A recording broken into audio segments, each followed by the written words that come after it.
sino-sino ba yung mga critical dyan na hindi pa nila talaga tinanong, hindi nila inimbestigahan, kumbaga putol o hindi kabuuan yung mga kinukuha ng impormasyon.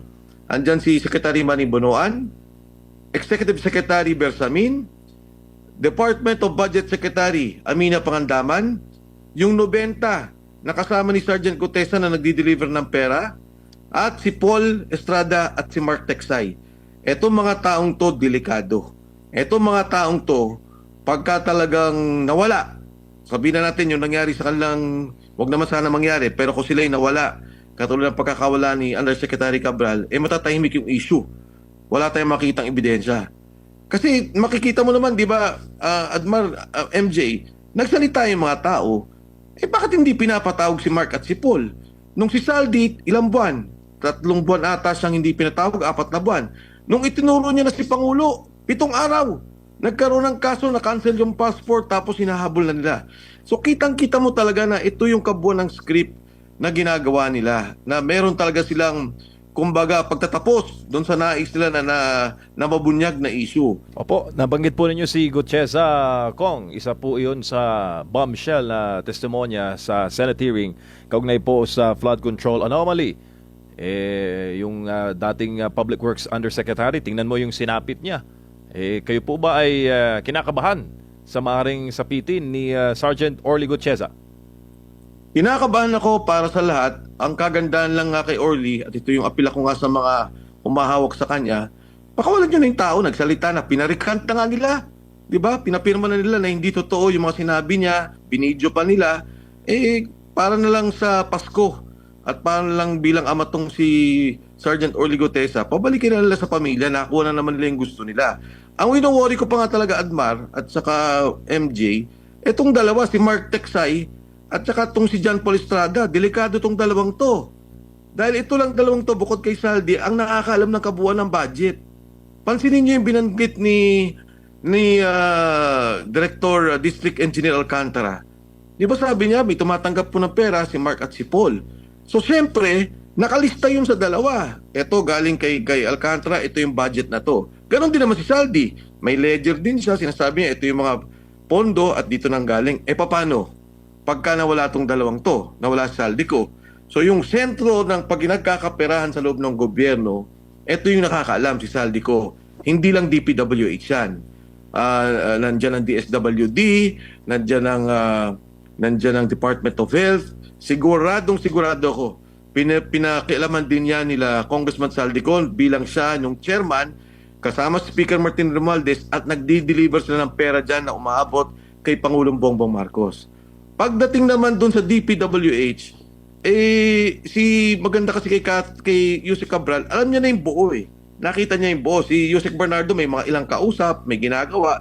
Pero ito talaga si Secretary Cabral ang nakakita ng buo. At dalawa lang tao yan sa aking pananaw. Si Secretary Manny Bonoan at saka si Yusek Cabral na ngayon nga, hindi na natin alam yung impormasyon. Sana meron pa tayong makuha ebidensya, makuha pa natin yung mga dokumento at yung computer niya para talagang makita natin kung ano yung sinasabi ni Congressman Libiste tungkol dito sa mga budget allocation at kanino o sino ang nagtulak ng allocation na to. Alam mo, at a proper time, I think Congressman Libiste will come out. Dahil alam ko rin naman at may nakukuha ko mga balibalita na nakuha niya rin ata yung ilan doon sa mga impormasyon yun. And so very critical talaga na maprotektahan natin yung mga ebidensyang yan. Opo, kayo rin po ba ay may agam-agam sa... Opo, ay naayos lang natin. Check. Yan, Okay, yan. sige, go ahead. Bago lang si partner Okay. Admar Kong, kayo po ba may agam-agam sa maaari ring sapitin ni former Congressman Bonoan? Former Secretary Bonoan. Opo, Yes. ng Department of Public Works and Highways, dahil sabi po ninyo, siya na lang ang na bukod tangi na nakakaalam sa buong picture ng flood control anomaly at insertions, Kong. Totoo yan, MJ, kasi siyempre katulad ng binanggit ko, no, sino-sino ba yung mga critical dyan na hindi pa nila talaga tinanong, hindi nila inimbestigahan, kumbaga putol o hindi kabuuan yung mga kinukuha ng impormasyon. Andyan si Secretary Manny Bonoan, Executive Secretary Bersamin, Department of Budget Secretary Amina Pangandaman, yung 90 nakasama ni Sergeant Gutesa na nagdi-deliver ng pera, at si Paul Estrada at si Mark Texay. Etong mga taong to, delikado. Etong mga taong to, pagka talagang nawala, sabihin na natin yung nangyari sa kanilang, wag naman sana mangyari, pero kung sila'y nawala, katulad ng pagkakawala ni Undersecretary Cabral, matatahimik yung issue. Wala tayong makitang ebidensya.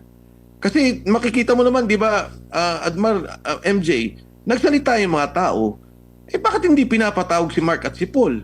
Nung si Saldi, ilang buwan? 3 buwan ata siyang hindi pinatawag, 4 na buwan. Nung itinuro niya na si Pangulo, 7 araw, nagkaroon ng kaso, na-cancel yung passport, tapos hinahabol na nila. So kitang-kita mo talaga na ito yung kabuuan ng script na ginagawa nila, na meron talaga silang, kumbaga, pagtatapos doon sa nais nila na mabunyag na issue. Si Diskaya, nagbanggit ng mga congressmen. May narinig ka na ba tungkol doon? May nakasuhan ba doon? No? Si Gutesa, sinabi sa pangalan ni Speaker Martin Romualdez, hanggang sa ngayon, walang kaso na naipataw sa kanya. Puro announcement, may kaso, ilalabas na namin ang kaso. Pero pag chinek mo, wala talagang kaso. Walang sinasabing, in fact, ang sinabi pa ng ICI kay Speaker Martin Romualdez, ay wala silang nakikitang pagkakamali sa kanyang role o sa kanyang pamumuno bilang Speaker ng House of Representatives.